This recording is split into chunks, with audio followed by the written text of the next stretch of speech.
जालना जिल्ह्यामध्ये जालन्यातला भोकरदन नगरपालिका, तिथं कोण नगराध्यक्ष होणार आहे, कुणाची सत्ता येणार आहे ते देखील आपण पाहूयात। काय नेमकं होणार आहे जालन्यातल्या भोकरदन नगरपालिकेमध्ये? प्रियंका देशमुख संभाव्य नगराध्यक्षा, काँग्रेसच्या प्रियंका देशमुख यांचं नाव इथं समोर येतंय। आपण बघतोय भोकरदनमध्ये प्रियंका देशमुख या काँग्रेसच्या संभाव्य नगराध्यक्षा असतील असं सध्याचं चित्र या ठिकाणी पाहायला मिळतंय। नक्कीच स्नेहिल, आपण पाहतोय बराच वेळानंतर काँग्रेसचा नगराध्यक्षाचं संभाव्यता म्हणजे या ठिकाणी शक्यता वर्तवण्यात येते। त्यामुळे भोकरदनमध्ये काँग्रेसचे 8 ते 9 नगरसेवक निवडून येऊ शकतात। त्यामुळे भोकरदनमध्ये साधारण काँग्रेसची सत्ता या ठिकाणी येऊ शकते, संभाव्य सत्ता ही काँग्रेसचीच राहू शकते।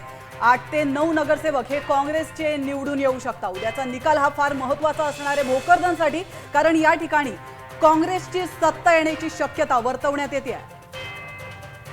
अगदी। आणि आपण बघतोय की भोकरदनमध्ये कशा पद्धतीने राजकीय गणित होती, आढावा घेतलाय, अंदाज वर्तवलेला आहे आमचे प्रतिनिधी अक्षय शिंदे। जालन्यातील भोकरदन नगरपालिकेमध्ये या निवडणुकीमध्ये तिरंगी लढत पाहायला मिळाली।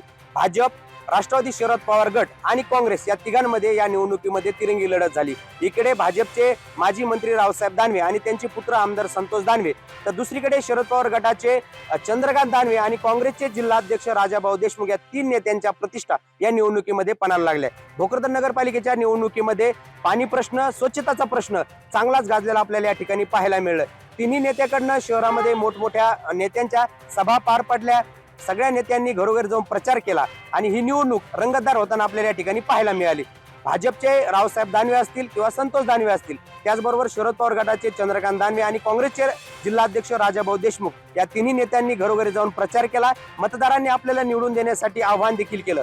मात्र या निवडणुकीमध्ये गेल्या 35 वर्षापासून काँग्रेसची सत्ता आहे आणि त्यामुळे पुन्हा एकदा या निवडणुकीमध्ये काँग्रेस बाजी मारताना या ठिकाणी पाहायला मिळते। काँग्रेसचे नगराध्यक्ष पदाच्या उमेदवार प्रियंका देशमुख या निवडणुकीमध्ये विजयी होतील अशी चर्चा सध्या भोकरदनमध्ये रंगताना पाहायला मिळते। अक्षय शिंदे, साम टीव्ही न्यूज, भोकरदन, जालना।